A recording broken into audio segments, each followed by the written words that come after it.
তৃণমূল কংগ্রেসের 21শে জুলাইয়ের প্রস্তুতি সভা রাজনগরে। এই মুহূর্তে চোখ রাখবো রাজনগরের দিকে। অন্যান্য বছরের ন্যায় এই বছরও আগামী 21শে জুলাই ধর্মতলায় তৃণমূল কংগ্রেসের শহীদ সভা অনুষ্ঠিত হবে। সেই সভাকে সামনে রেখে এদিন 12ই জুলাই শনিবার বীরভূম জেলার রাজনগর ব্লক তৃণমূল কংগ্রেসের প্রস্তুতি সভা আয়োজিত হলো বীরভূম জেলার প্রান্তিক অঞ্চল রাজনগরে। রাজনগর ডাকবাংলোয় দলীয় কার্যালয়ে আয়োজিত হয় এই সভা। এই সভায় উপস্থিত ছিলেন সিউড়ি বিধায়ক বিকাশ রায়চৌধুরী, রাজনগর ব্লক তৃণমূল কংগ্রেসের সভাপতি সুকুমার সাধু সহ বিভিন্ন স্তরের নেতাকর্মীরা। সভায় কর্মীদের 21শে জুলাই ধর্মতলা যাওয়ার ডাক দেওয়া হয়। এই বিষয়ে কি বললেন বিধায়ক বিকাশ রায়চৌধুরী, শুনুন। রাজনগর থেকে উত্তম মণ্ডল ও বিশ্বজিৎ ঘোষের রিপোর্ট, লোকাল নিউজ। পক্ষ থেকে যেটা হচ্ছে 21শে জুলাই ধর্মতলা চলো শহীদ স্মরণে মমতা ব্যানার্জির ডাকে তার প্রস্তুতি সভা।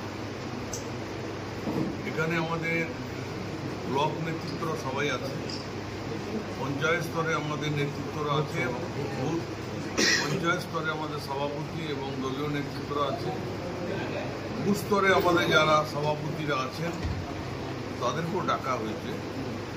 কারণ আমাদের এবারে 21শে জুলাই বীরভূমে আমাদের টার্গেট হচ্ছে প্রায় লক্ষাধিক লোক আমরা কলকাতায় নিয়ে যাব, ধর্মতলায় প্রতি বছর নিয়ে যাই, এবারে একটু বেশি নিয়ে যাব। সেই ব্যাপারে আজকে আমরা সেই নির্দেশ দেবো কীভাবে, কারণ রাজনগর ব্লকের পাশাপাশি রেলের কোনো ব্যবস্থা নেই, এটা একটু দূরে আছে। এখান থেকে আমাদের বাসে করেই কলকাতা পাঠাতে হবে। কত বাস লাগবে, কোন অঞ্চলে কি বাস লাগবে এবং কত লোক যাবে, সেই ব্যাপারে আজকে আমরা ব্লক নেতৃত্ব, অঞ্চল নেতৃত্ব, বুথ স্তরে আমরা সেই আলোচনা করে আমাদের এই বার্তাটা পৌঁছে দেবো। এবং অলরেডি এখানে আমাদের কথা হয়েছে, আমরা এখানে প্রায় 20খানা বাস আমরা কলকাতা অভিমুখে 21 তারিখে 20 তারিখ রাত্রে এখান থেকে রওনা দেবে ধর্মতলায়। এই টার্গেট আমাদের আছে। এবং সিউড়ি বিধানসভা থেকে টার্গেট হচ্ছে প্রায় 20,000-এর ওপর লোক, এই বাসে হোক ট্রেনে হোক এই বাস কলকাতায় পৌঁছাবে। সুতরাং এবারে একটা আলাদা 21শে জুলাই শহীদ স্মরণে বার্তা।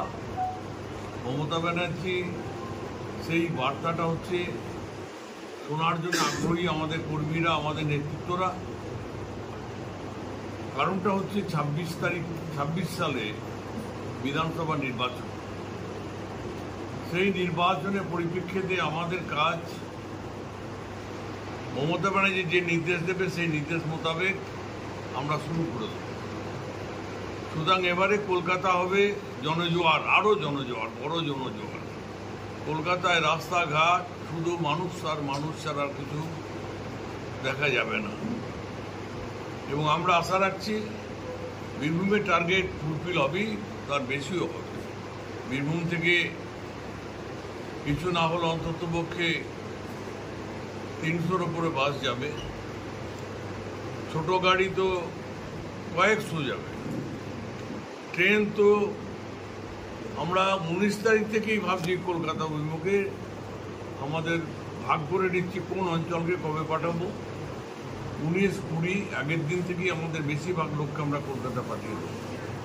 কলকাতায় সেখানে তাদের থাকার ব্যবস্থা হয়েছে, তাদের সেখানে খাওয়া দাওয়ার ব্যবস্থা হয়েছে, সেখানে তাদের কোনো যাতে অসুবিধা না হয়। ট্রেনে যারা যাবে হাওড়া স্টেশন বা শিয়ালদা স্টেশন, সেখান থেকে বাসে করে গন্তব্যস্থল যেখানে তাদের থাকার ব্যবস্থা হয়েছে সেখানে তাদের নিয়ে যাওয়া হবে। কোনো ক্ষেত্রে কোনো ত্রুটি এবারে থাকছে না, বিগত দিনও ছিল না, এবারে আরও বেশি করে প্রিকশন নেওয়া হয়েছে। সুতরাং আমাদের এবারে টার্গেটটা 26 সালে মমতা ব্যানার্জি এই বীরভূমের বুকে, আমি 11-তে 11 আমরা উপহার দেবো। এবং মমতা ব্যানার্জি আগামী 26 সালে আবার বাংলার বুকে 4র্থবারের জন্য তিনি মুখ্যমন্ত্রী।